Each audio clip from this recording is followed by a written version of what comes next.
Blog Talk Radio.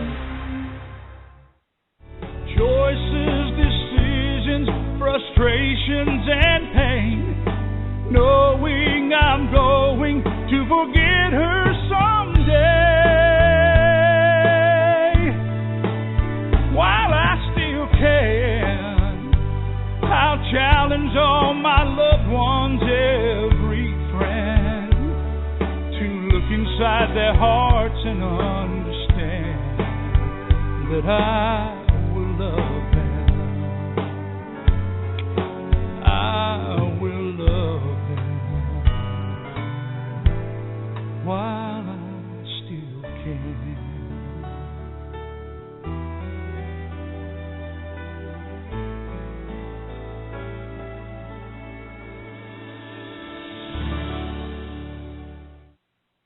Well, hello, everyone, and welcome to Alzheimer Speaks Radio. It is snowing to beat the band here in Minnesota. We had a little lift there for a week, but it is a winter wonderland out here again. And I'm just enjoying the view out my window at this point.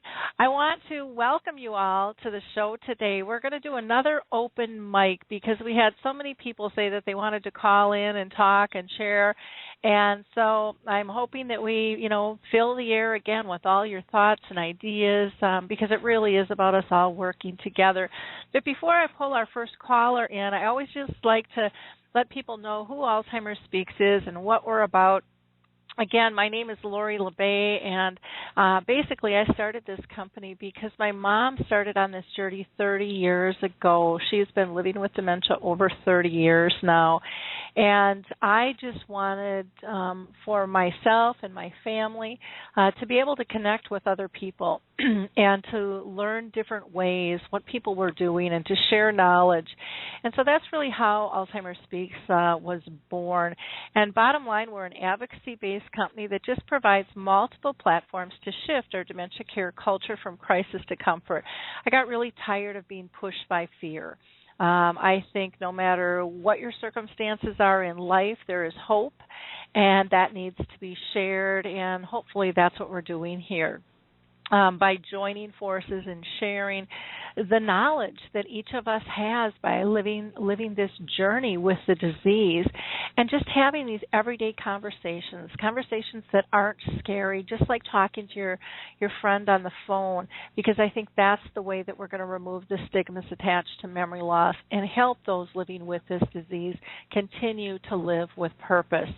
And I also think it's a great way for us to just get everybody to understand the true needs of the disease and the creativity that is happening out there. There are so many resources than are imaginable, and it's just about us connecting the dots, letting each other know that we exist.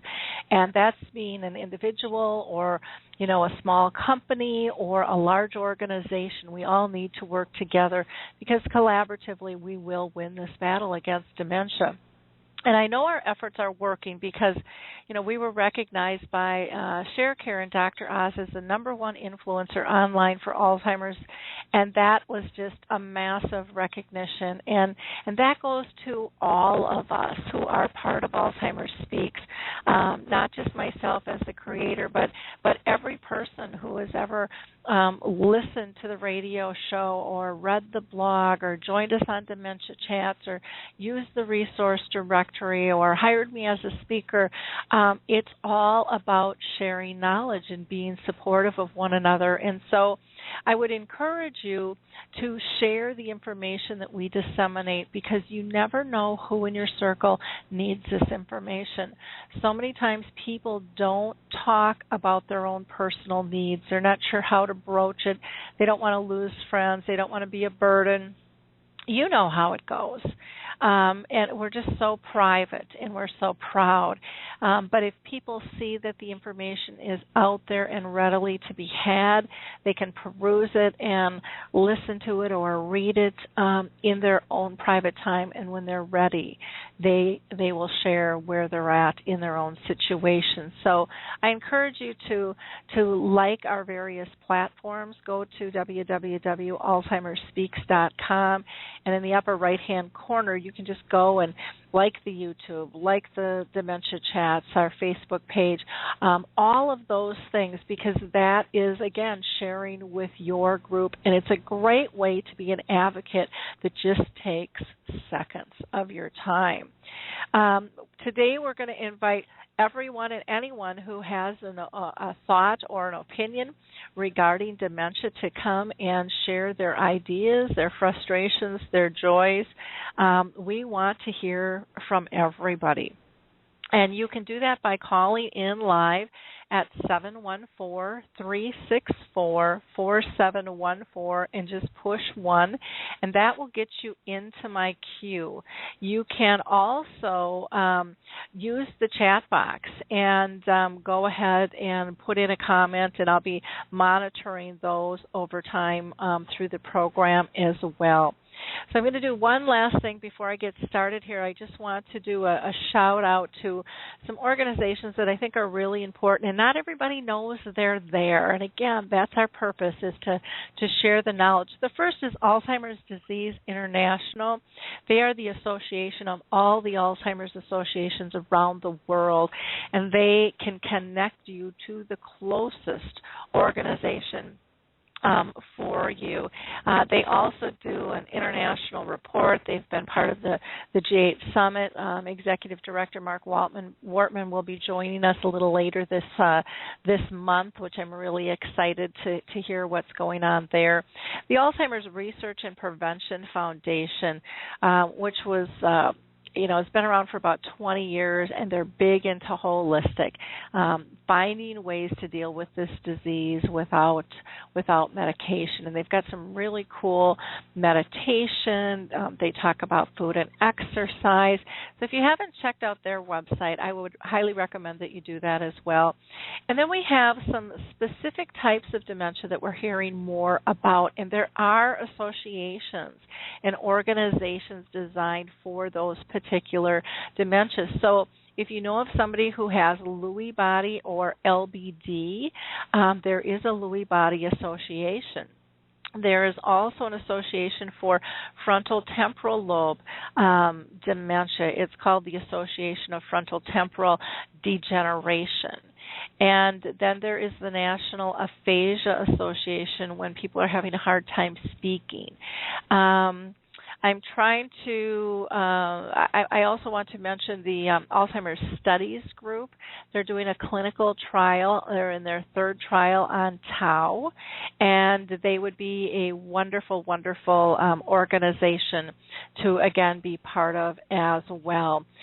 Music First, I'm a big believer that music is extremely powerful, and they actually have a portable app as well, and they would be wonderful to be able to check out. Just go to Coro Health, and that's CORO Health.com, and you'll see all the different information that they have there. In addition, there's Puzzle With Me, which again is somebody who designed puzzles that work for adults. Bigger puzzles, not as bigger pieces, not as many pieces, age-appropriate pictures. Jiminy Wicket, which is a croquet game that is intergenerational. And then I always like to also give a shout-out just to my web designer. They've just been a godsend and a half to me. So I'm going to go ahead and pull in our first guest here. I have no idea who it is, so let's see who it is. You are live and on the air. You are from a 314 number. 314, do you want to state your name? Yes, hi, Lori. This is Anita. I just contacted you yesterday for the first time on Facebook, Early Onset Alzheimer's Support Group. Yes, and I'm very grateful for what you're doing because I feel like not too much is being done. My husband, he was 48 when he came down with the disease in 98. And he's been dead now almost 10 years. And I think only the last year maybe something is hitting people that, wait a minute, this is not a fun disease that some old people get it. This is a nightmare. And what I'm calling about is that I'm sorry to hear that your mom has been sick now for 30 years with this. I cannot imagine My husband, what I'm concerned about that all these things is coming up, like if you can play music, you will not get it. If you read, you will not get it. If you eat vitamin. My husband was healthy. He was an electrical engineer. He knew 7 languages. He was amazing with numbers. He ate healthy, being Italian. I had the Mediterranean diet at home.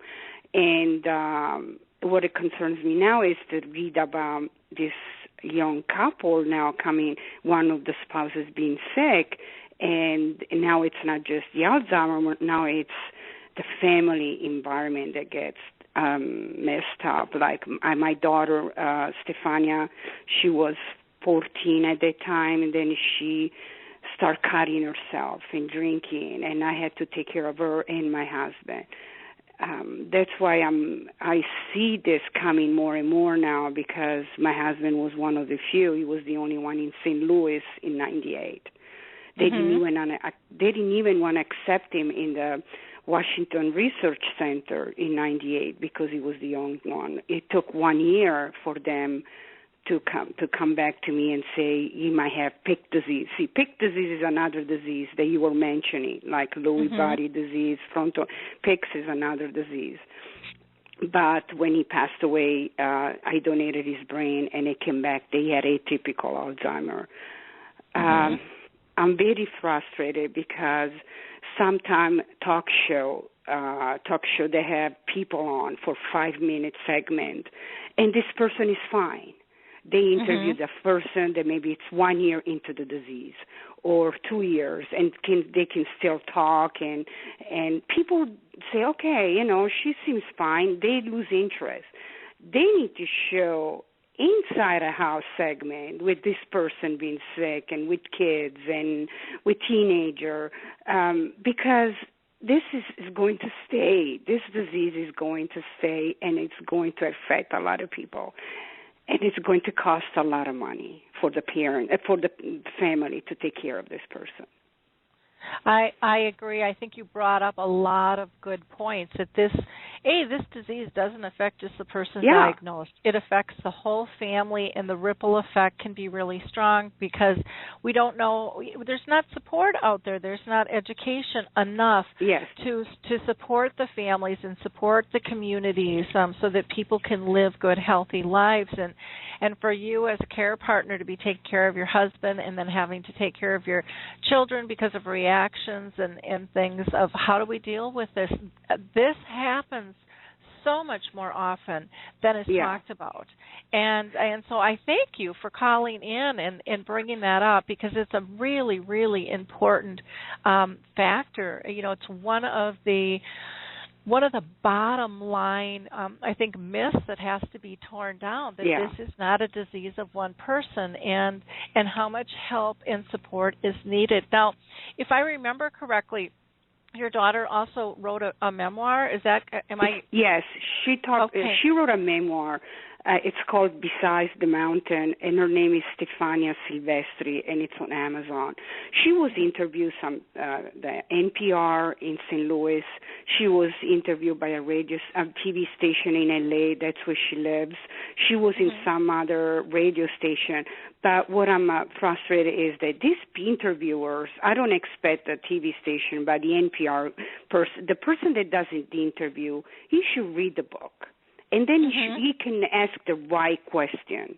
Because if she comes on and she talks about the book, say, okay, it's another one that wrote about a book about Alzheimer. Who cares? There are so many out there. This book is the first one that talks about a teen. I mean, teenagers are hard to raise. And then on top of this, having your father that was your idol coming down with this disease, he's not a smart man anymore, he's not there for you, and that his mom, she's always screaming, she's always nervous. So she started to react in a different way. She started cutting herself. So on top of that, I had to take care of my husband and take care of her, and then my husband trying to be a dad to her, but he couldn't. And I was losing her. She started drinking, and at that time there was no Facebook.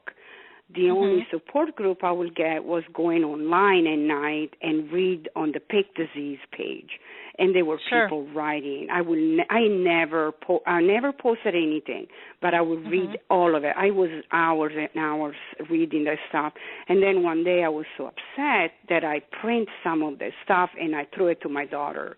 Say, here, this is what your father has. And that seems like it was a trigger point. She came out of it. Then we have to put him in a nursing home. That's another nightmare. But what I'm trying to say is I wish people will take this book and say, oh, my God, this is hard here, guys. This is a family. This is not just a person coming down with this. This is destroying a community. And my husband ran away, and my friend, all my neighbors were looking for him. People that I didn't even know existed. They were searching with me. It takes a village for a person with a caregiver to take care of a person with Alzheimer, and it takes a lot of money when you go to a nursing home because it's expensive, and the Alzheimer Association doesn't provide financial. That's another thing that people think, that if I call Alzheimer Association, they will help me. Yes, they will help you, advising you, but they will not help you financially. And that's another segment that should be out there to, saving money is important.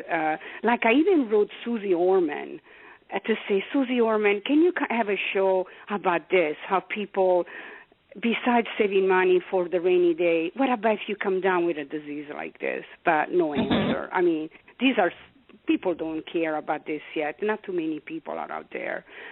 But I'm very frustrated because I read a lot of stuff on early onset support group, and I see this coming up more and more.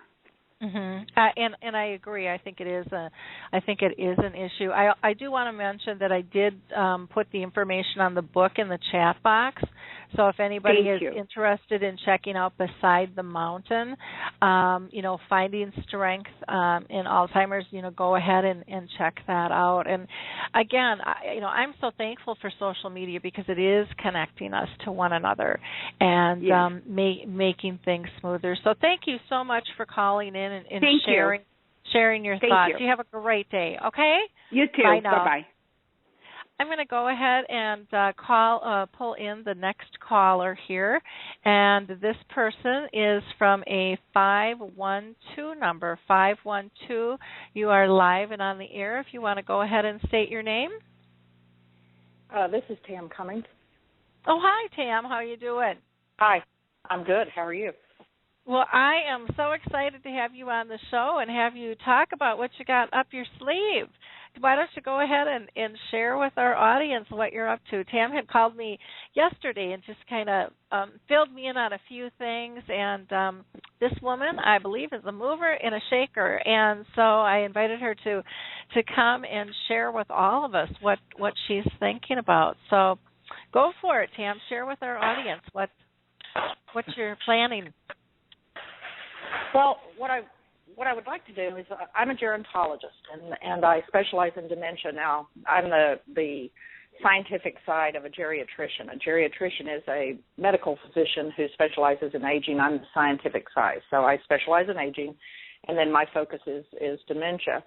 And I speak nationally, and I've written several books about dementia, but it occurred to me that in the history of our country, when change happens, it's when a small group of dedicated people decide to get together and make change happen.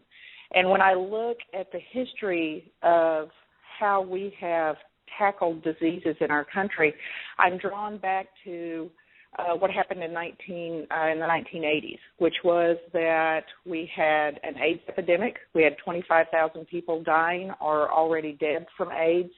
And yet we had a president who was not responsive, who wouldn't even say the word AIDS or acknowledge that there was a health crisis.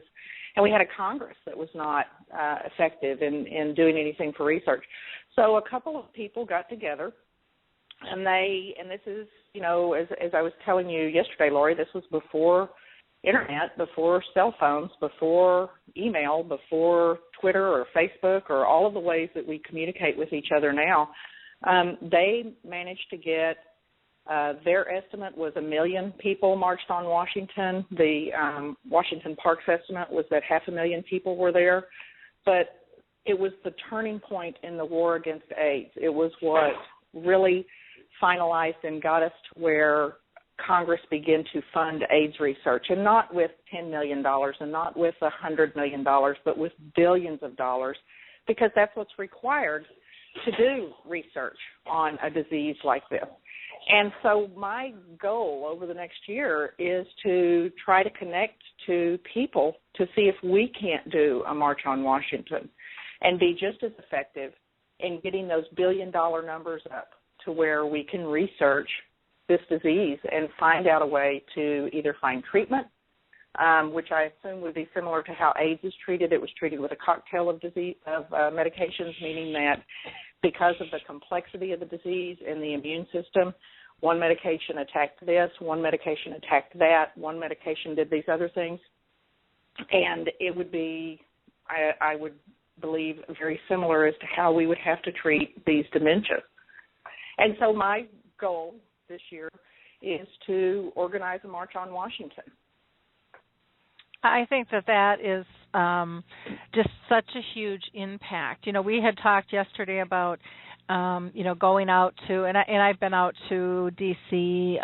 With the Alzheimer's Association, and it's very interesting. And I think it was the first year they said that they ran out of room, for everyone to be there. But it's a limited space, and the coverage is on the speakers, but it's not really emphasizing the numbers of people. And again, the numbers to fill the room were quite small to begin with. And so, in terms of filling a street, or filling blocks of people, I think we just have, that's a physical presence you can't deny in terms of the need, versus just filling a room and having it be one time. And I think with all of those people being present, those pictures, especially with social media, will just go viral in terms of, it's not going to die. It's going to live out there, and it's going to breathe, and it's going to gather more support, just like, breast cancer awareness, has just, it's amazing what they have done with the pink ribbon. And we need to come together and work together as one instead of all these separate entities, and include everyone at every age and stage to be part of this gathering. And so I'm really, really excited about this. I would love to hear if we've got others, that have comments regarding this, because I just think it would be absolutely fabulous to be able to see this come about. What types of reactions have you gotten from people that you've approached? Really, the oddest reaction has been, how will we get caregivers to Washington when they're busy doing care? Mm-hmm. And I think that's certainly true. Somebody is going to have to stay and take care of their late-stage person, but I think the response otherwise has been overwhelming. We've approached some people who are heads of area agencies on aging, and they're very excited about it. People that I know who own communities for memory care are very excited about it, and we're really just sort of at a starting point. When I looked at the history of how the March on AIDS was done, it was just a couple of people got together and said, okay, who are the heads of gay and lesbian groups across the country, because that's who we're going to need to gather together. And so there was contact made with everybody to see what their interest would be in a march. And then from there was a planning and logistics session, and from there was a final session, and then the march happened. And so in terms of how do we take care of somebody, I think obviously family members some family members would have to stay home and continue the care that they do daily, but that doesn't mean that sons and daughters, and it doesn't mean that the widows and widowers won't be there, or aunts and uncles or cousins. I mean, this disease affects everybody around the person. The caller in front of me, or the lady was speaking about how this devastated her family. And while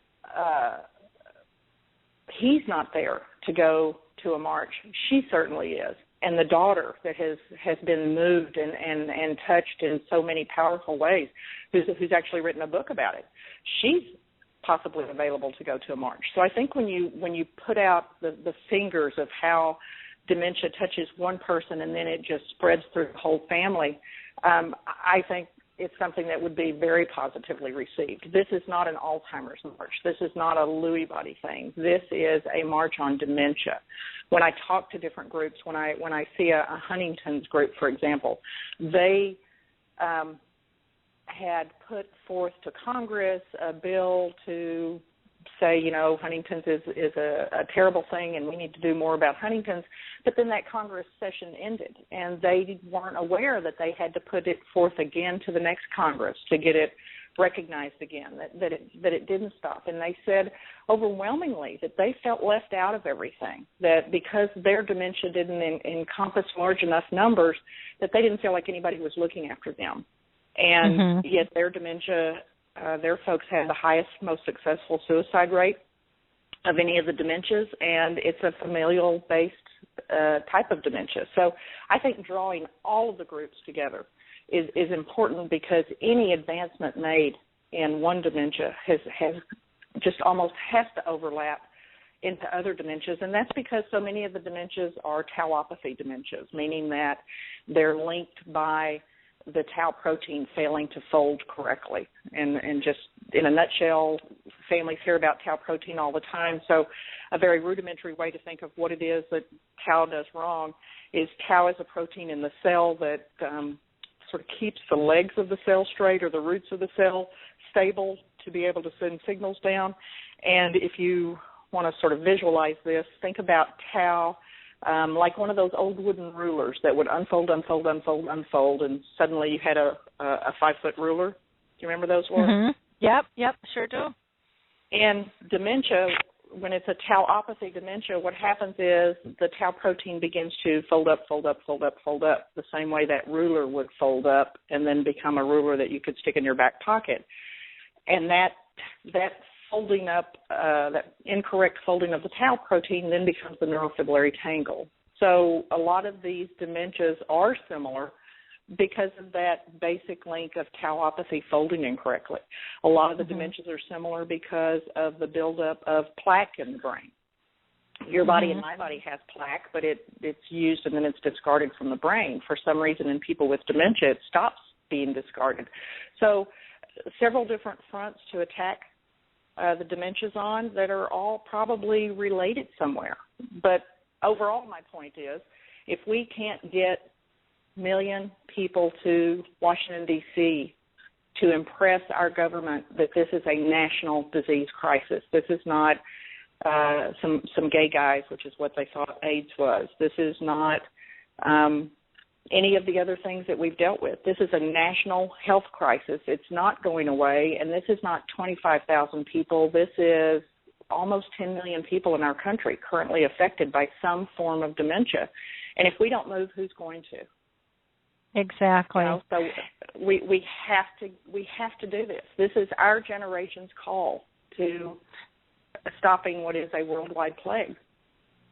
I agree, and one of the things that we talked about yesterday was basically every major movement has been a grassroots movement that's really caused significant change in this country. It hasn't come through government, it hasn't come through organizations. It has come from the people coming together and saying enough. It's time to work together.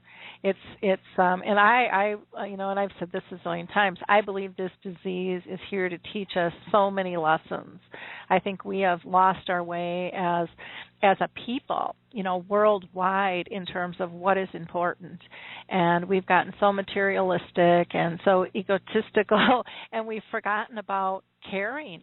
how do we care for one another? And this disease is going to mandate that we take a serious look at our lives and our relationships and what we want out of it and what we need to give to others in order to get that as well. And I find that really exciting. Really exciting, and I think part of it's because of my journey and the lessons that this disease has taught me, and I always thought it was pretty well balanced and cared for people well, but it's just taken me to a whole different level, a level that I didn't even know existed, which might sound kind of silly in some ways in terms of the depth of relationships that is out there and the variety of ways to care. It showed me to be spontaneous and to let go of control and be creative and not be afraid of failure, but to be more afraid of not trying. And I think there's so much beauty in all of that. And I just, like I said, I find it really exciting. I'd like to have you stay on the line, Tam, and I'm going to call in. I think this is Harry, but let me see, because I'm sure Harry Urban has some opinions. Mr. Harry, are you with us? I sure am, Lori. I hope you can hear me. I can hear you. You sound like you're swimming a little bit, but that's okay. For the most, it'll be good. That's okay. I am in the pool. But you are. I just want to comment on the march towards to DC. Mm-hmm. I, for one, am going to be one of the first ones in the crowd.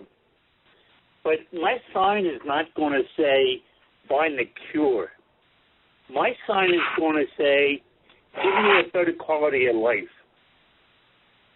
Okay, now why I say that is a cure is going to take billions of dollars, and it's going to take years to find. And I don't have that time. But you can give me a better quality of life overnight. We can do that now. We can create dementia-friendly cities. We can make things easier for us living with this disease. That's what my sign's going to say. Mm-hmm. Tam, what are your thoughts to Harry's comments there? I think it would be a race between would we get dementia-friendly cities in place first, or would we have medication available first? Mm-hmm. And that's not at all to be disrespectful to Mr. Harry, but I think he's part of that front line. He's in the front of the march. He's in the front of the march that says this is impacting me right now. Mm-hmm. I'm not just a number on the CDC's list. I'm an actual person who has this right now, and what are you going to do to help me? And I think a big part of that is one of the demands that I think should be on the platform, which is demanding that we train the professional staff and demanding that we make funding available to allow our area agency on aging to step out into communities to assist people, to give them a quality of life while they're still with us. I think that's it's a base of one of the platforms. Mm-hmm. I think one is going to be research. One is going to be we want medication. We want billions of dollars spent because honestly, millions of dollars doesn't find a cure. Billions does. And with the research into AIDS, it was only until billions of dollars began to be spent that we did begin to see progress within just a very short amount of time. It was only a couple of years following the march and following the funding that we begin to see medications start to come up. And so I think it's a one of the slats of the platform of what we need. What do we need right now to take care of folks who are in this, whether they're at the beginning of it, in the middle stages of it, or in the final stages of it? What do we do to help those people, and what do we do to give them quality of life? Yeah, so I think he makes a great point, and I think the people who lead the march should be the ones who are where Mr. Harry is. Yeah, and I think that we're starting to see some of the dementia-friendly communities emerge, and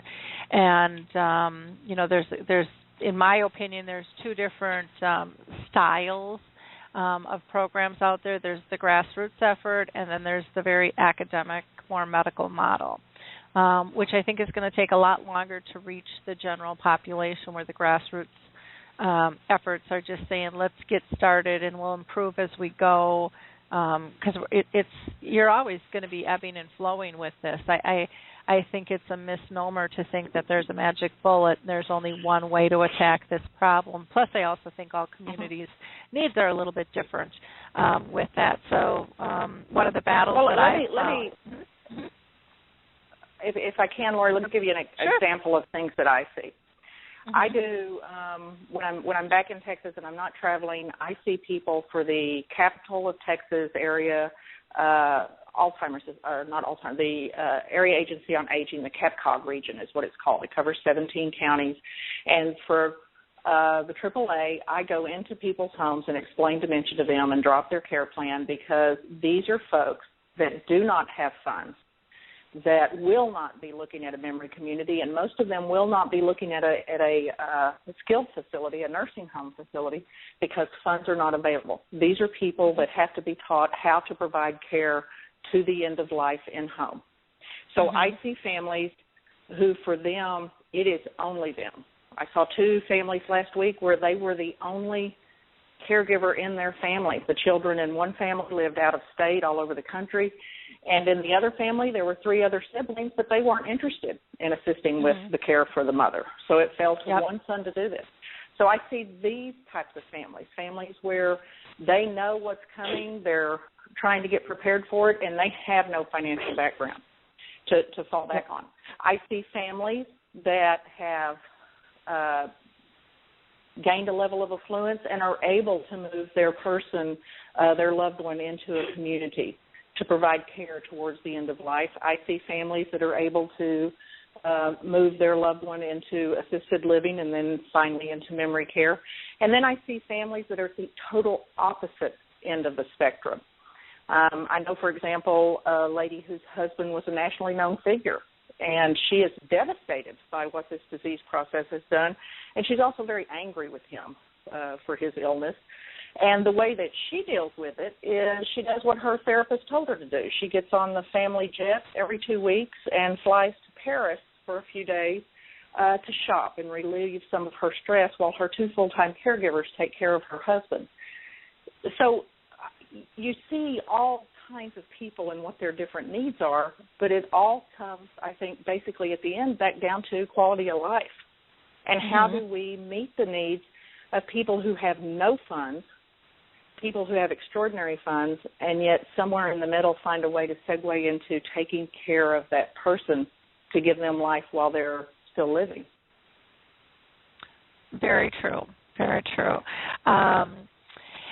It's going to be a very interesting, I think, 2014. There are so many groups emerging, giving voice to this disease. I'd love to see the media switch and not just focus strictly on statistics, but really get some heartfelt stories out there showing how this disease is affecting not just the person diagnosed, but the families, the communities, the workplace, and what we can do to simplify life, for everyone. I believe a lot of times we complicate disease and trauma. We add to it instead of kind of pushing stuff away and getting to the core of what really are the needs. And I would love to see us get, even though we have to get more organized, don't get me wrong, focus on, like you said, some of the simplicities of just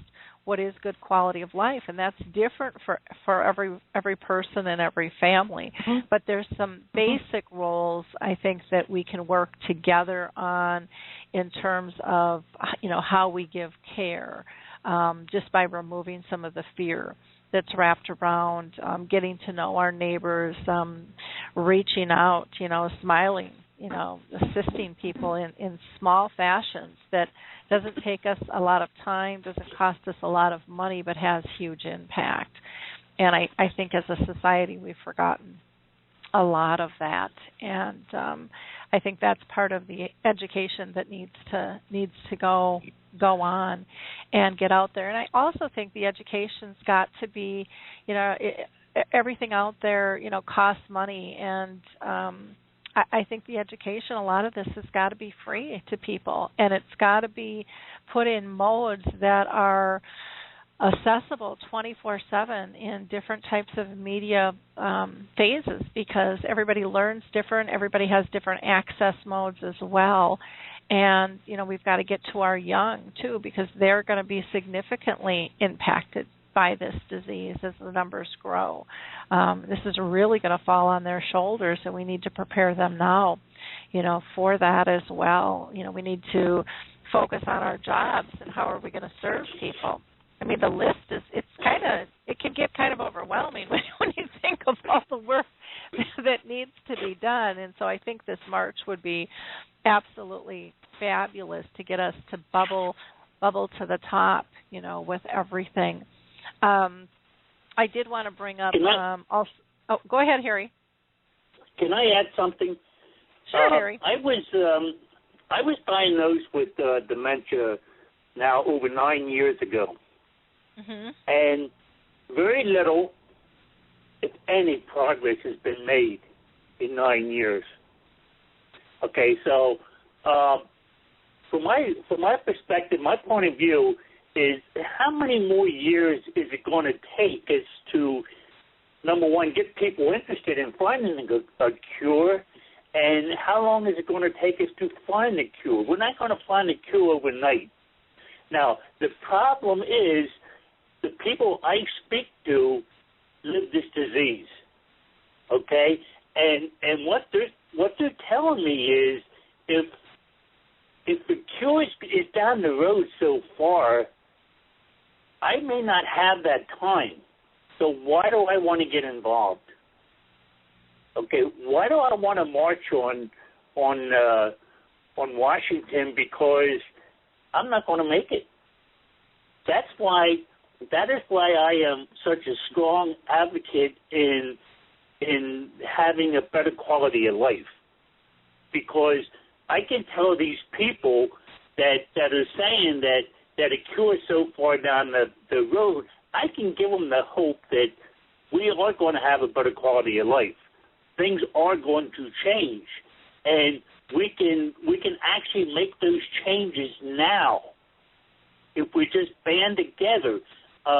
Now, I'm not saying we don't want a cure, because we do want a cure, but I'm saying we won't see a cure. But give us a better quality of life. Give us those dementia-friendly cities and things like that. Let's quit talking about it and let's do it. Can I respond to that, Lori? Yeah, please, Pam. Please.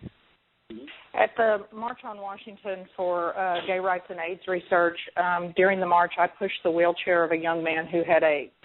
And it was obvious to him and to all of those around us that he was not going to survive to see change. But it was important for those around him to see that he was there. And he understood that just his presence of being there gave other people more fire to continue on with this. The March on Washington in '87 was the first time the AIDS quilt had been displayed, and it just had such an impact on people who were very rah during March, and then you go back to your hometown and you go back to your job and you go back to your stuff and you kind of forget it all, but it left an impression in people. And when Mr. Harry talks about he's not going to be here to see a cure, yeah, that's probably true, but by the time the march finished and research began because of the march, because Congress saw this is the will of the people, it was just a few years before medications began to be on the market. And a couple of years, 3 years, 5 years, even 10 years is better than this hopeless thing we're doing right now. The second thing that Mr. Harry said that struck me was that he had been told 9 years ago, I believe you said, sir, that you have dementia. And my next question is, which dementia do you have? in 9 years, has no one figured out which one of these dementias you have? I mean, I think education is such a key component of what we need to ask for and to demand, because being told you have dementia is not an answer. There are types of dementia. Which one do you have? That determines the length of the disease. Is there treatment available? What's the treatment available? How do we respond to the cognitive decline within a person? And that's all based on knowing which dementia this is. So I think education for caregivers and for family members for people with dementia has to be a foundation of our platform as to things that we are demanding. What the government has put forth currently in terms of monies for education, if you add up the CNAs, the nurses, the social workers, the doctors, the working staff that works with this across our country, if you simply add those numbers up and divide them into the amount of money that the government has proposed for education, it comes down to something like 50 cents per person will be spent on education. And while I teach dementia education all year long, I cannot teach someone anything about dementia in 50 cents worth of time. There's nothing you can teach somebody about dementia in 30 seconds. It's not possible. So we have to be realistic. We can't do anything about this disease until we get Congress interested in it, until they understand that we are demanding a mandate for research on this. There's not going to be any magical dementia-friendly cities until we get money flowing. And that's, to me, that is just the reality of how the world works. And it's sad, Lori, as you said, that we've lost this contact with one another and that it's come to this. But I think that that's just the reality of it. Well, I think, Harry, and you. Oh, I'm going to let you answer first, Harry, because I'm sure she had asked you a couple of questions. So you go first, and then I'll go after. What I was going to say is, Carrie, you asked me what type of dementia I have. Now, when I was diagnosed with dementia, probably Alzheimer's. Now, I can tell you, I could go to 3 different specialists and come out with 3 different diagnoses. It happens every day, today. And one doctor is going to say, well, you have Alzheimer's. Another one's going to say you have this, you have that. I can name at the top of my head so many people that was diagnosed with Alzheimer's and then re-diagnosed with Lewy bodies. And that's because doctors don't know. That's one of the problems, and that's one of the things that I want changed, and that has nothing to do with the cure. That has everything to do with doctors knowing what they're doing. Another thing is we have to teach people how to communicate with us. Okay, I know so many people. I visit a nursing facility constantly, and I'm talking to patients. I'm observing, and people don't know how to talk to someone living with dementia because we don't teach them. But you know what? We can teach them right now. And if somebody is able to communicate with their loved one, then that's improving the quality of life. Those are the types of things that we can change now. Well, Harry, to me, this goes back to the government saying they're giving money for education, and when you break that money down, it comes out to 50 cents a person. In the state of Texas, the state says that to work in a memory care community, you need 8 hours of training. And I've studied dementia for 20 years, and I can talk for 8 hours about dementia and begin to scratch the surface of it. In terms of diagnosing, you're absolutely correct. The bulk of diagnosing done in our country is done by general practitioners, and that's not that general practitioners are bad. It's just that they're the largest group of doctors that we have, so diagnosis falls to them.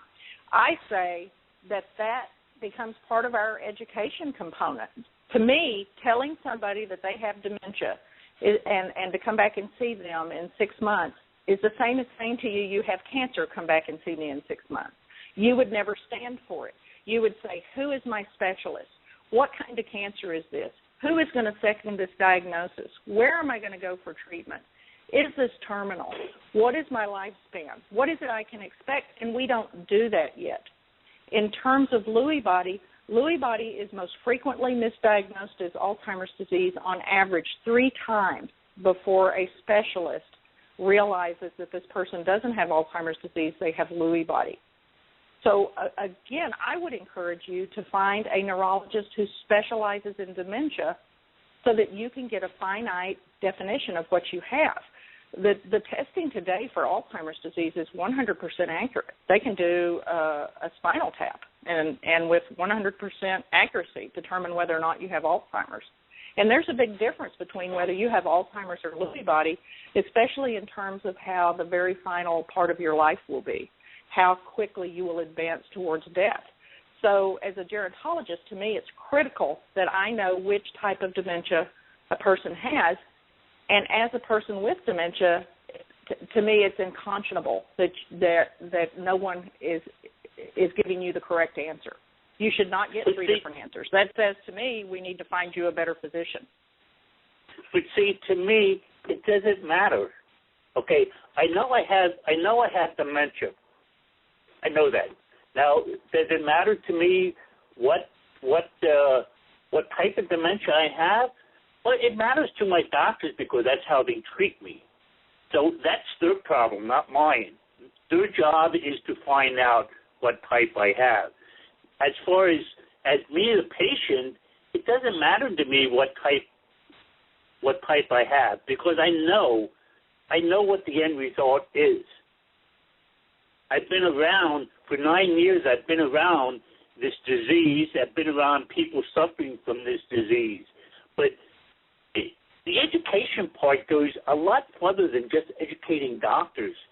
The education goes as far as first responders. If I have a heart attack and I have a EMT come into my home to treat me, and he doesn't understand dementia, I could die through this. That's the kind of education that I am pushing for. I want first responders to be trained on treating us with Alzheimer's. I want when I go out to eat, the things we have to go through just to order a meal because people don't understand. They don't understand it. If I order a cup of coffee, I have to answer 20 questions before I get a cup of coffee. And that's, do you want decaf? Do you want regular? Do you want sugar? Do you want cream? It goes on and on and on. That's the kind of education I think is very important now. You know, I agree with Harry. I think that's a critical piece that needs to be done as well. And you know, there are. I know money is needed, but I think sometimes money can be used as an excuse for us not to push forward. You know, to get something done. And so, with dementia-friendly businesses and communities, those are things people can tackle and can incorporate. They can use their funding a little bit different. They can use their staff in different ways. And, you know, we're seeing this grassroots effort really come in play. And even though it started in the UK and they started out, you know, all as volunteers, there are some groups that are doing more and funding is following. But I think it's because of the grassroots effort of people, of the organizations feeling we've got to wrap our arms around this or we're going to totally lose control of you know, the direction that things are going. And so to me, in some ways, I see things almost working in reverse with some of the larger organizations. They come in after the fact because they see that the grassroots effort's not going away. And if they want to keep their name strong, they almost have to associate. with the cause and try to get in there and manipulate it a little bit. But I'm seeing things like even Watertown, which is it's a small town, a small movement, but there's one company that said, hey, we want to make a difference, and they decided to put that in somebody's job description to start a coalition. And they see the importance of educating, and they had me out there to kind of do a kickoff and open up a memory cafe. And the group that pulled together was amazing. And it was very diverse, from chiropractors and dentists to city council to, coffee shops to just individual members of the community saying, I will volunteer. I want to make a difference. How do we do this? And now they're meeting monthly, and they're utilizing the space of this organization, and they're, I'm sure, providing treats or whatever out of their budget. But it's pretty minute stuff, but it's powered by passion. And I think that, to me, that's one of the biggest mistakes I see many times is when people pull together and organizations pull together these committees, people are there because of a title, not because they're truly interested in making a difference. And I think when you have this grassroots effort that is there because of passion, they just plow through things. They get things done, and everybody sits back and goes, how are they getting this done? It's because it matters to them. It's not a job. It's deeper than that. It's what I call, when I do my training, emotional-based training, they feel the need. It's not just a task, and there's a huge difference in terms of approach and how things get done. And it would be nice if the two, if the money and the passion could meld together. I think it's going to be a chore, and I think it will happen. But I don't think it's going to be an easy meld because the philosophies are very different, and the pace in which each wants to complete the task approach is very different too. Tam, any comments on that? Well, it sort of brings me back to the beginning, and it to me it comes back down to education in many levels. So to start at the beginning, when you go to the doctor, the test that a doctor gives you when you say you have memory issues or you feel like you're not thinking clearly is called an MMRE. It's the Mini Mental Status Exam, the MMSE, excuse me. And it was developed by Folstein and Folstein in the 60s and 70s, and its whole point was that it was an orientation exam. It was designed that if you fell and hit your head, when you got to the ER room, the doctor could ask you a series of questions and determine whether or not you were having trouble thinking and therefore possibly had something more serious occurring inside your brain. And the test has become the standardized test that's used for cognition exams. Now, understand there's a big difference between an orientation test and a cognition test. So, for example, an orientation test in the MMSE, the math question is the serial 7. Subtract 7 from 100, subtract 7 from 93, and so on. That's a completely different question than, Lori, if I give you $100 and I send you out to buy a dozen apples for $3 and a tricycle for $20, how much money will you spend and how much money will you have left? That's a cognition question. The insurance companies only recognize the MMSE, yet we know that a person with dementia can pass the MMSE for 5 more years before the MMSE score will begin to show that there's problems. Why are we allowing this to happen? Why do we not insist that anybody with memory problems be given a cognition test to determine whether or not this disease process has started with them? I mean, imagine if we could give people medication when they only had an ounce or two of brain tissue gone rather than when they had a pound of brain tissue gone, which is the normal time that medication gets started on someone. So I think it's a trickle-down effect.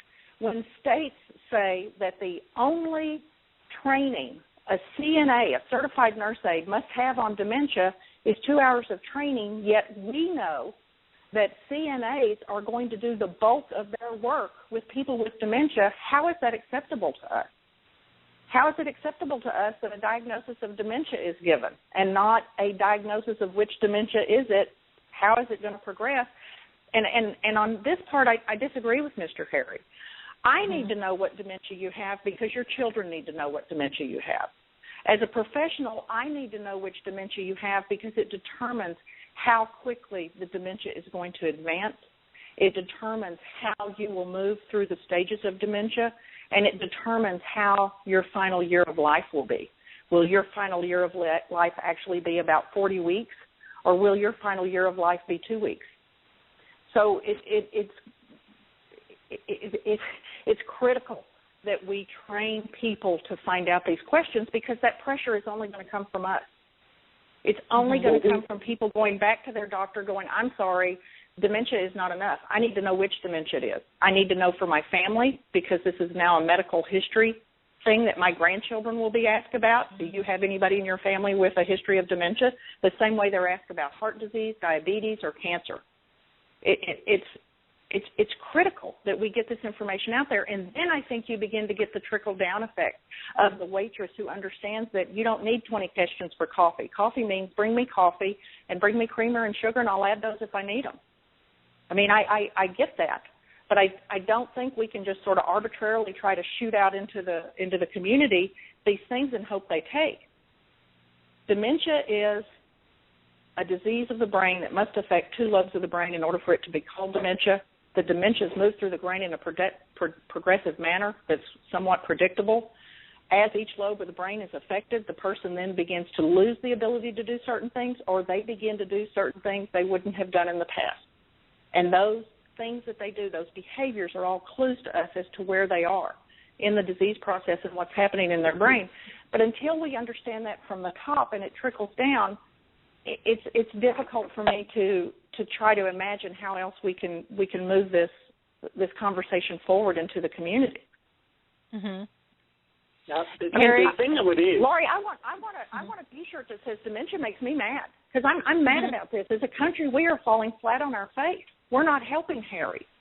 We're not doing anything for the Harrys and the Loises and the Marys and the Bettys and the Izoras and all the people that we know that have this disease. We're not doing justice to them, and we're not doing justice to the families.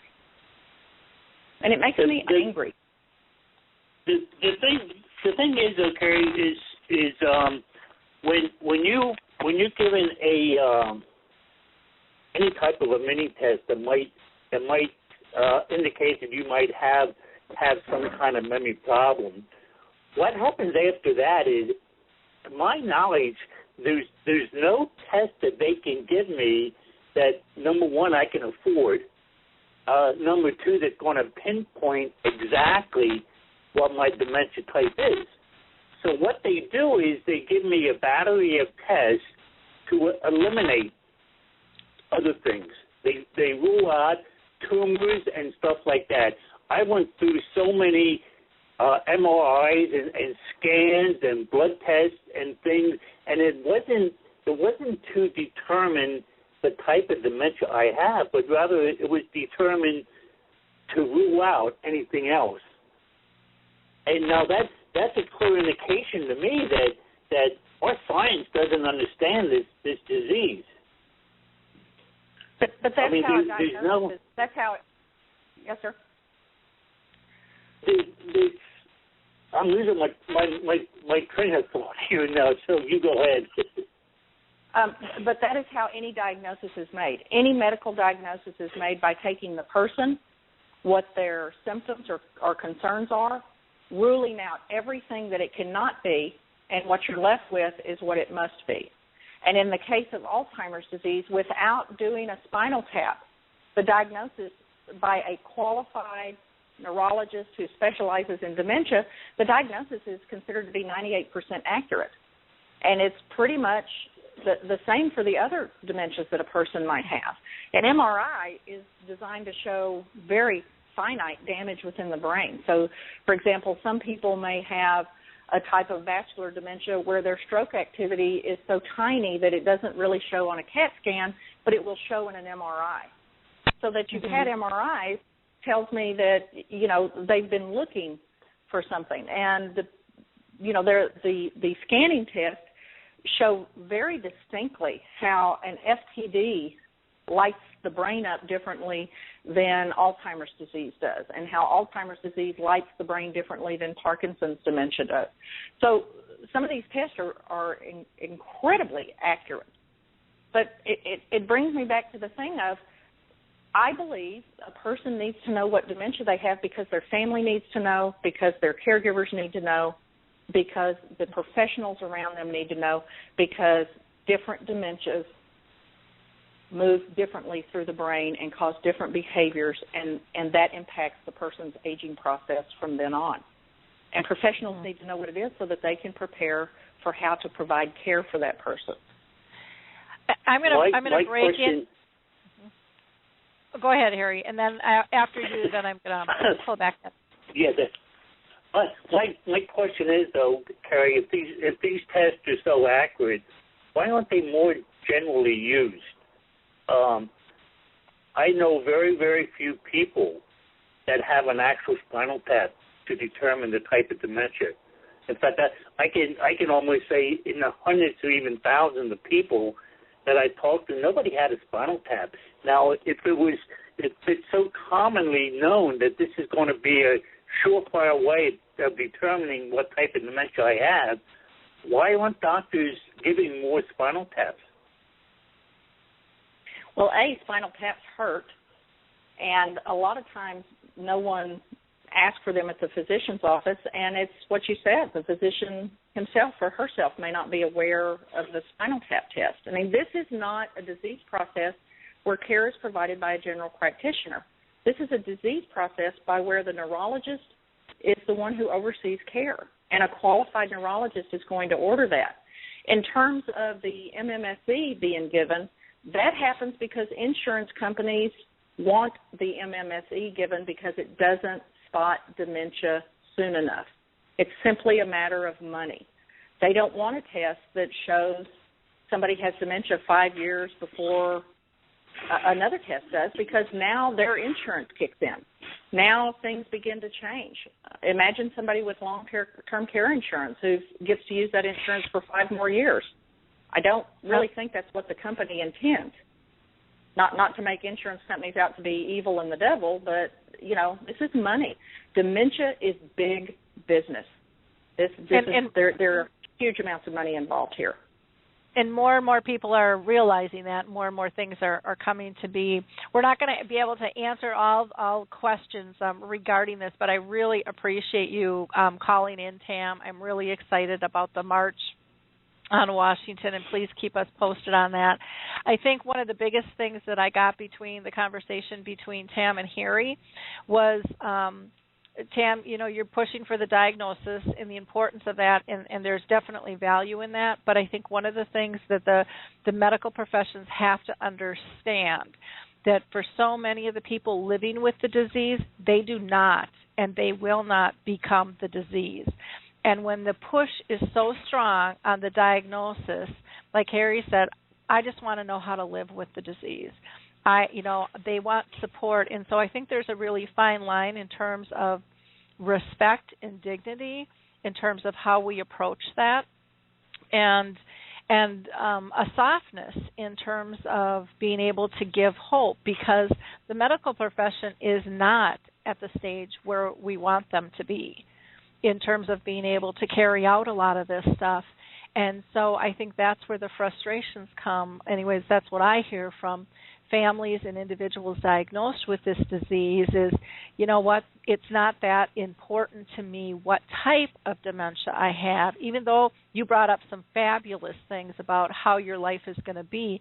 I think because of all the misdiagnosis, if you're really talking to people who have this disease, and I know that you are, but if you have these open conversations with them, they've lost a lot of faith in terms of the medical profession in giving them correct information. And so they have gotten, I think, much more tolerant in terms of, like, for example, I had one guy show up at a memory cafe that said, I don't even know if I have dementia. I might have, my dementia might be, my memory loss might be coming from chemo brain. But he said it doesn't make any difference. Bottom line is I have some issues and I need support. And he just put it really simply. He wasn't concerned about the name, if it was right or wrong. And I think that's sometimes where the general population comes from in terms of that. And sometimes the medical terminology is just very, very scary for people. And again, we've got to have the tests. We need to get the research going. All of those things are important.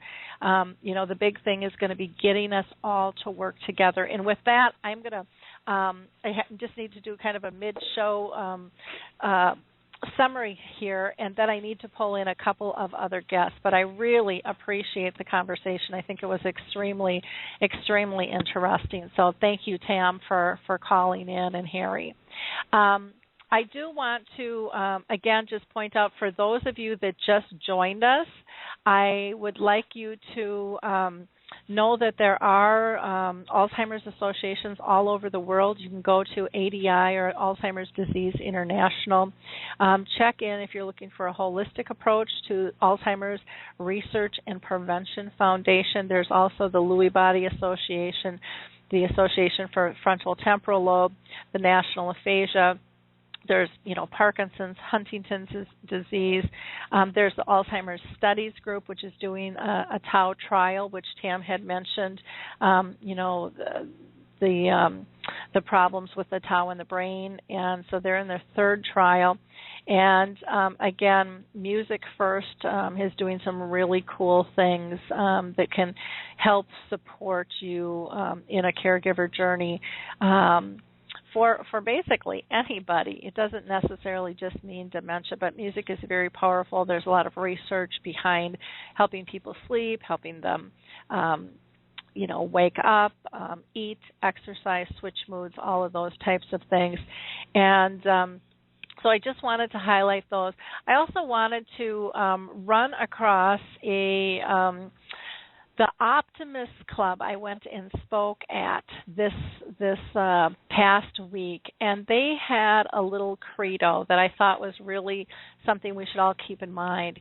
And it goes like this: promise yourself to be so strong that nothing can disturb your peace of mind, to talk health, happiness, and prosperity to everyone you meet, to make all your friends feel that there is something in them, to look at the sunny side of everything and make your optimism come true, to think only of the best, to work only for the best, and to expect only the best, to be just and enthusiastic about success of others as you are about your own, to forget the mistakes of the past and press on to greater achievements of the future, to wear a cheerful countenance at all times and give every living creature you meet a smile, to give so much time to the improvement of yourself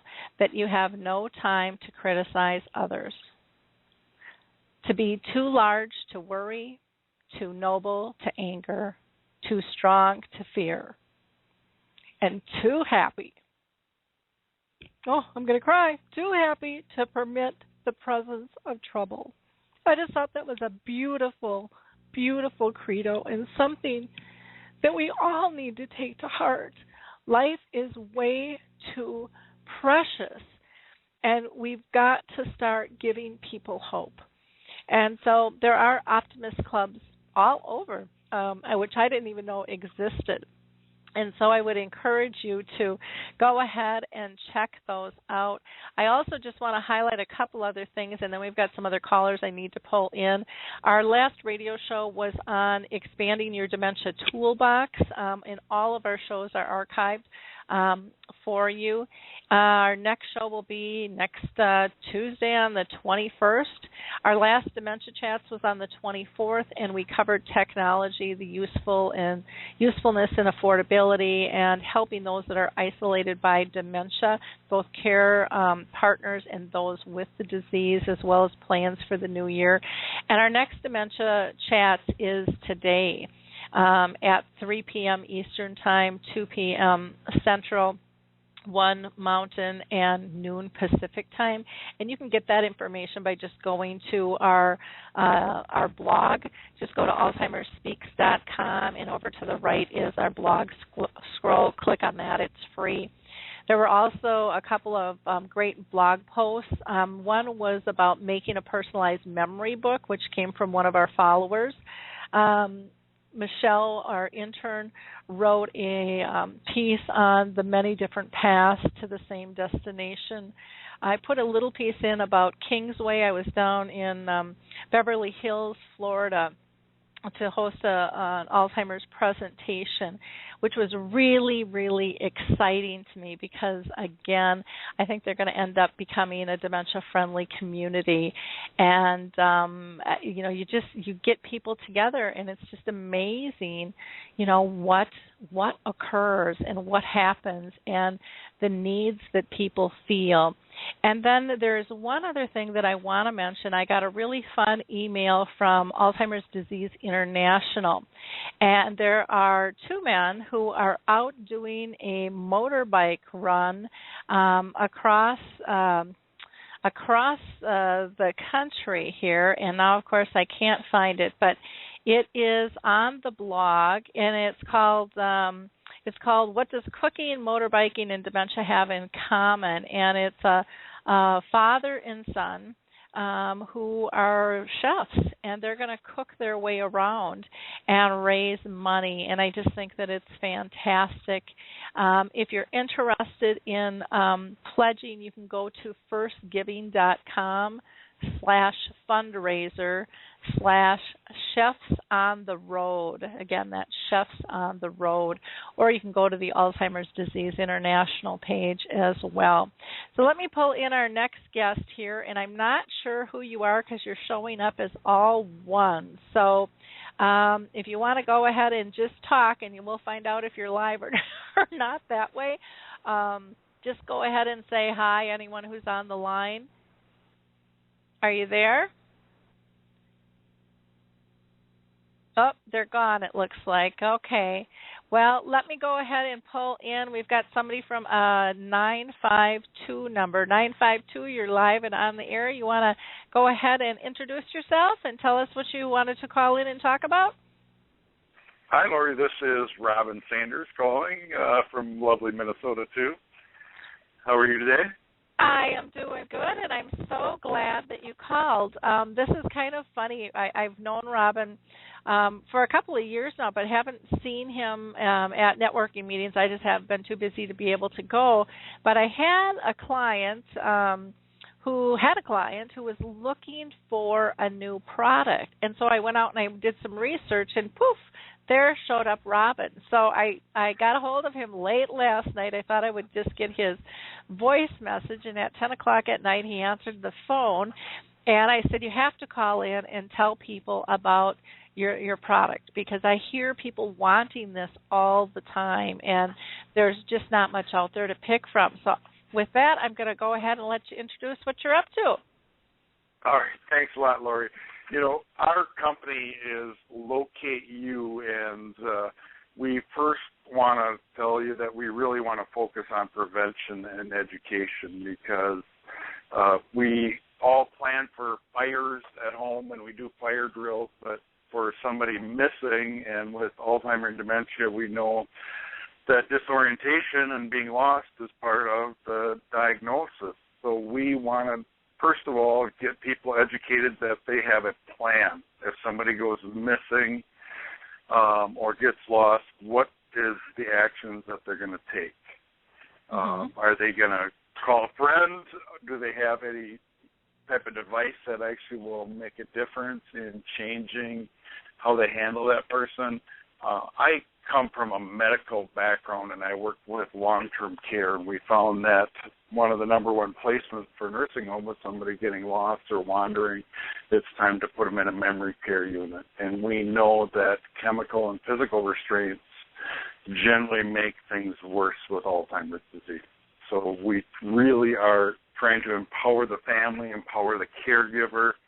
Existing technology that's out there, a lot of it we had to dial 911. get the law enforcement involved with it, and sometimes there was delays in that, and we want to empower the family and the caregiver to safely take care of their loved one at home. So we looked at the user perception of the person at home. You know, we have the people that fall and they put their emergency pennant around their necks and they have that label, I'm a faller. So a lot of times there's resentment by the person that doesn't want to wear the device. So we looked at how can we make this more user-friendly. So Locate You came up with a device that actually looks like a watch and wears like a watch, and it's something that they don't feel like they're labeled and it stands out as they're labeled as a wanderer, so they actually look like a normal person and can fit in with society. So that's an important piece that we have, that the user perception. We also worry about the family. Do they have another tool now that they can enable and take care of their family? And one of the problems with a lot of the devices that were out there is they work on cellular and GPS, and it's very battery intensive. So people caring for somebody really had to do a lot of charging and a lot of working with the internet, and we found a lot of the users out there just aren't that tech savvy. So we needed to actually make it simple. And what Locate You came up with is a watch that works on radio frequency, GPS, and the cellular network. So what happens with our device is we have a portable receiver that looks almost like a little cell phone that creates a safe zone around the house, and generally it's anywhere between 10 and 100 yards, and we set that range on the receiver. So if somebody goes out beyond that, that receiver is going to beep like a truck backing up. So we want to prevent that person from going out. The GPS and the tracking is nice, but we want to have something to prevent that from happening. So if our loved one walks out the door, that beeping sound, we're going to have to go out, and I always say it's like the fire prevention or fire drill. We know the approximate range that our loved one can get, and we go out the door and we look for that person. If we can't find them, then we have a backup that we can enable the cellular network and GPS tracking. And we can actually track anyone anywhere in the U.S., Mexico, Canada will come on board here in February here. Locate You is active in the UK, Europe, Australia, South America, Africa. So we're actually worldwide. It's actually tested in 60 countries. One of the other pieces with the device, it is lockable. So you can actually put it on somebody, and it actually has a lock that requires a special tool for removal. We also were concerned about sensitivity. It's a hypoallergenic band, so it's actually easy on the skin. There's very minimal contact with it. It does have a panic button that requires a person to push the panic button for around 5 seconds, that if their cognitive level is up, that they were at home, it actually would send a signal to the family or the caregiver, and it actually will send an email and a text message. So say if I left mom or dad at home, and he wanders out the door, I'm going to get a text message and an email saying that he's going out the door. Or if he pushes that panic button on the side saying I'm in trouble, it's going to send an alert that he needs help, and it actually will give a location. And once they get out, we can actually enable what's called live tracking. And this would, anybody that has a username and password can go onto the website, enable the live tracking, and we can track as fast as every 2 minutes, which actually will lay down a trail as fast as every 20 or 30 seconds. And what's unique with that is actually can update very quickly, and it gives a direction of travel that they're going and the approximate speed that they're going. And what's nice with our portable receiver is, say I go to the store, the park, the mall, I can actually carry that portable receiver. And we had a retired FBI agent, and he didn't like to admit it, but he said he had lost his wife at the gas station, the doctor's office, a lot of these areas, and with our device, you don't have to change anything in the internet. You carry that portable receiver. Say mom and dad, we decide we want to go stay with our son and daughter that lives in another state. We just take the portable receiver and the watch with us, and we can actually use it in any home out there. So there's got a lot of uses out there. We have partnered with Project Lifesavers, so law enforcement has been a big advocate for us. So they have actually picked up and actually are selling the devices, what's called a PAL. So we actually call it the Freedom. So those are one and the same if you hear those things out there. One of the negative things that look at other devices, a lot of them like to put talk and speech out there, but it really adds to the size and depleting the battery life. So we wanted to keep it something simple, something easy to use, and something for the family that they can care for their loved ones and know that they don't have to dial 911 if they go out the door, that they can find them quickly without law enforcement. Because sometimes time is of the essence, and in many areas of the U.S. right now, there's more missing elderly people than children, and it's time to make a change out there. And I know I've done a lot of talking, so any comments or questions, Lori, that you have? Well, I just really think that it's a great product. I just put it in the chat box too, so if listeners want to go ahead and get the website, and if you want to go ahead and just give them the direct website if you want to air, because for those listening later, they won't see the chat box at all. Oh, sure, sure. I'll give you a couple things. I'll give you our phone number is 888-423-1887. And Project Lifesaver is 877-580-LIFE or 5433. Wonderful. I'm going to go ahead and pull, let's see if Harry, oh, nope, I think Harry's gone, so I was going to, oh, no, Harry's here. Since Harry is living with dementia, Harry, what do you think about this wristband? Does this sound of interest to you? I think it's wonderful. In fact, but the problem I have with technology is most of the people that I know are struggling financially with this disease. They don't have the money to buy their own medication, let alone buy some fancy device, let's say. And I was wondering what the cost of this would be. I mean, is it affordable? Is it affordable for the masses? The price of it is $100. It's $50 a month for the cellular network and the connection. So we are working with legislation and trying to get, it's covered by the Veterans Administration currently. We actually covered by Medicaid in 11 states currently. Some of the long-term care insurances have been picking it up. And what we found is a lot of times insurance companies deny this because they don't know how to bill it. So we actually have a lot of what's called the diagnosis. And you were talking about the diagnosis earlier, but then there's what's called the HCPCS codes or healthcare procedure codes that they use for billing. They don't know what to put in. And we have a lot of those things to help families out to, try to submit this to the insurance because, like you said, it's inevitable that people are financially challenged, so they need a means to get this covered for them because 1 week in memory care is nothing. And a lot of the states actually are paying for, Minnesota, Wisconsin are paying for the device because they see this as a way to keep families living at home longer.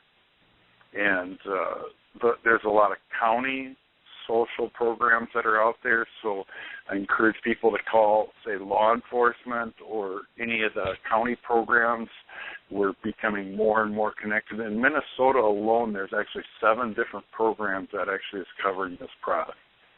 So the awareness is really expanding out there. The device, what else am I going to tell you here, is, we're concerned about people and the elderly with using the Internet. If somebody does not have Internet access, there are counties where law enforcement can have the username and password, and that can be shared so law enforcement can become involved with it and recover that person quickly.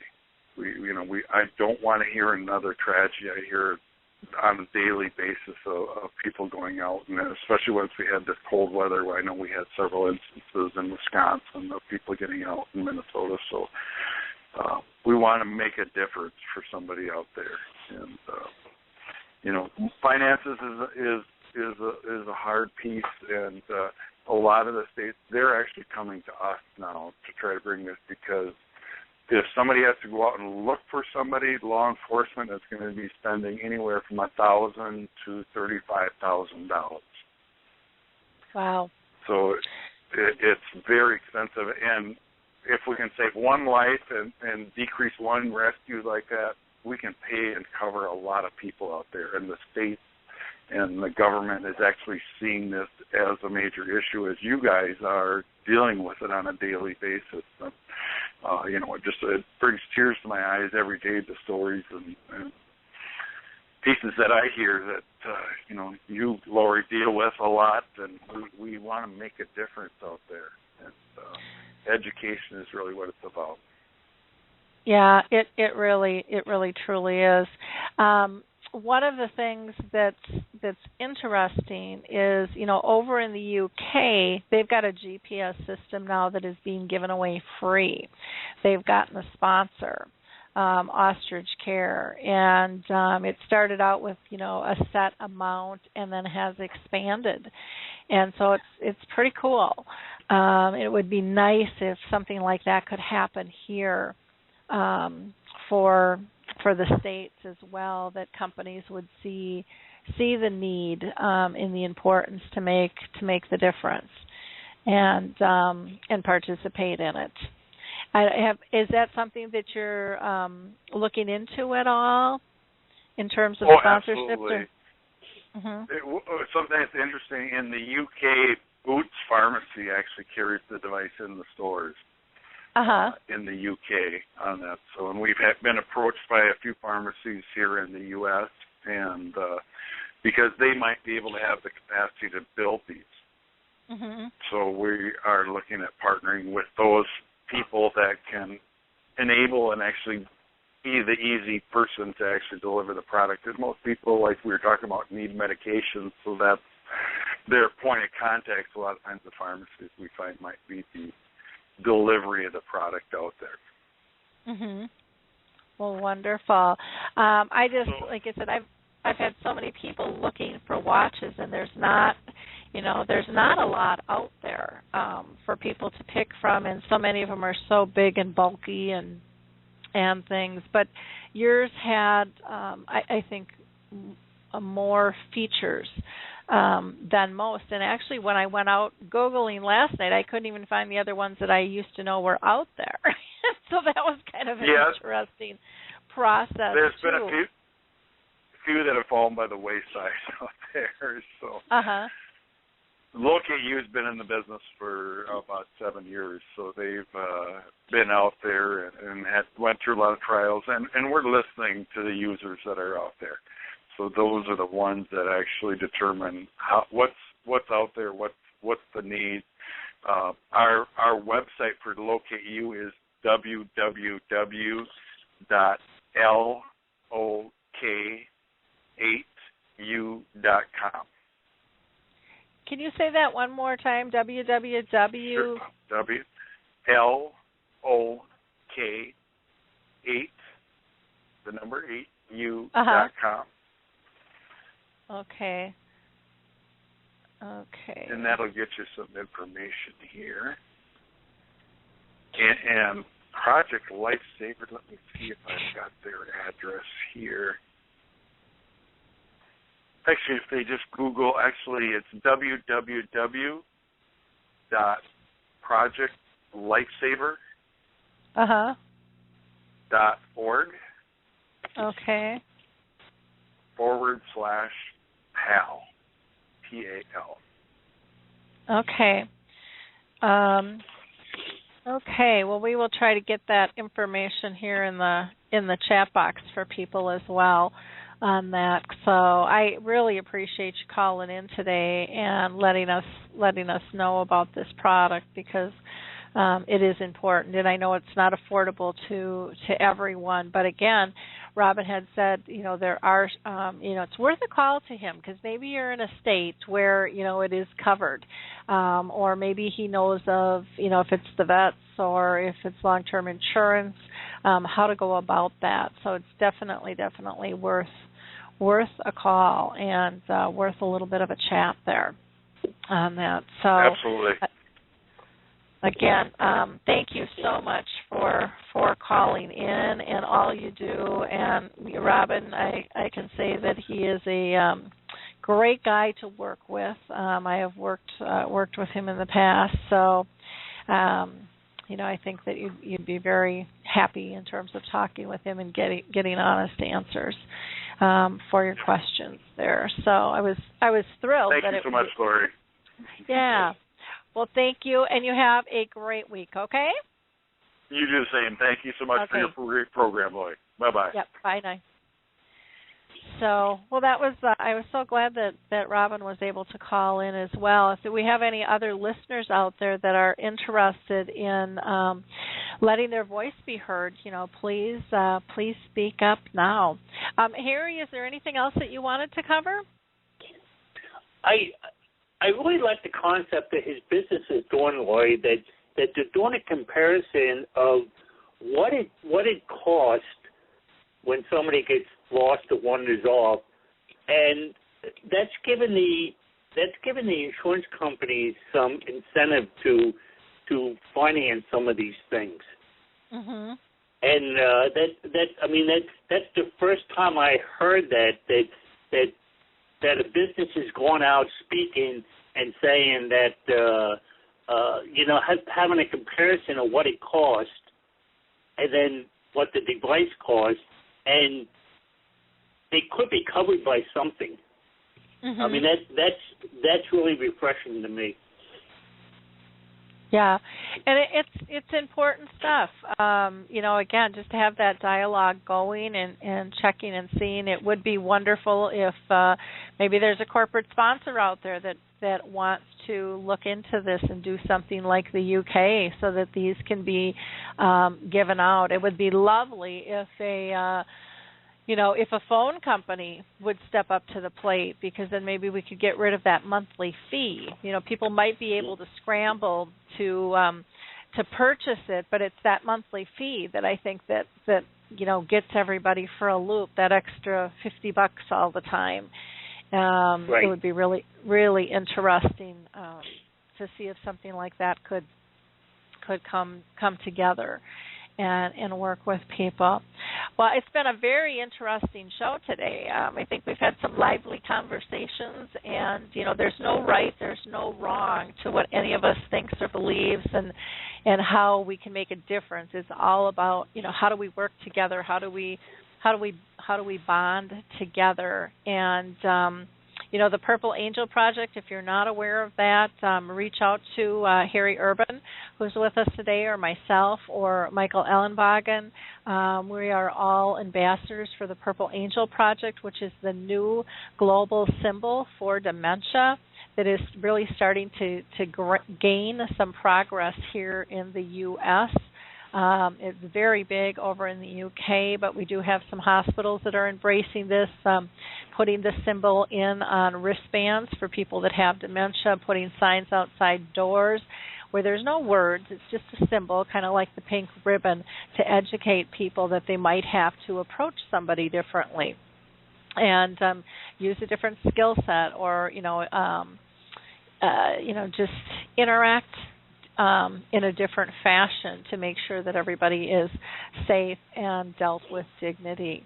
which I think is a great thing. I'm very excited about being part of this project, and I'm working on trying to get something up on the Alzheimer Speaks website with a specific tab just for the Purple Angel, and how people can reach out to us and make it kind of simple for everyone involved. This isn't a complicated thing. This is really just about raising awareness and helping spread the word. It like I said, so much of this, I think it's overcomplicated, and it really is about working together and bonding together for a greater good. Anything you want to add on the Purple Angel, Harry? I am so excited about the Purple Angel. I mean, we are making so many strides. We have so many plans. We have so many dreams that it's going to be an exciting year. I think so too. There's some. I met with this group, King's Way, down in Florida, and they were very, very excited about it. And so I'll be working with them, I believe, and getting some things moving forward there. And just about every group I've talked to is excited about doing something and getting involved. The ostrich care has made it so easy that there's no cost, to do this. And it really is about having a conversation, reading either the poster or some forms just to get some basic knowledge. But again, getting people comfortable with having the conversation, which is, to me, the key. It really is about having the conversation with it all. So very exciting. If we don't have any more questions or comments from people, I think I'm going to go ahead and wrap up the show. Again, I want to thank everyone, for being with us today, all of our callers that came in. And again, in the chat box, there's information on how to get a hold of Robin, who just talked about that new GPS system. There's also information on the Beside the Mountain book, Finding Strength in Alzheimer's, and I have not read it, but it sounds like it might be an interesting book to read. So I would encourage you all to check that out. One last time, if you're looking for an Alzheimer's Association anywhere in the world, I would recommend that you go to Alzheimer's Disease International, and there you will be able to find the one closest to you. There's also the Alzheimer's Research and Prevention Foundation. A lot of people are going holistic these days, and I think that they would have some wonderful, wonderful opportunities and information for you to see there. Don't forget about the Lewy Body Association, as well as the frontal temporal lobe, the Huntington's, Parkinson's, the National Aphasia Association. These are all critical pieces for us. And if you're looking for a clinical trial, go to the Alzheimer's Studies, or if you're on Facebook, go to the Alzheimer's Team, and there you'll find information on that tau study that we were talking about earlier in the show. And what else can I tell you? If you wouldn't mind, before you leave, if you wouldn't mind sharing or liking this show so you can push it out to your audiences. And I'm also going to put here in the chat box our main page to Alzheimer Speaks. And if you're listening, please go to www.alzheimersspeaks.com. That's ALZHEIMERS,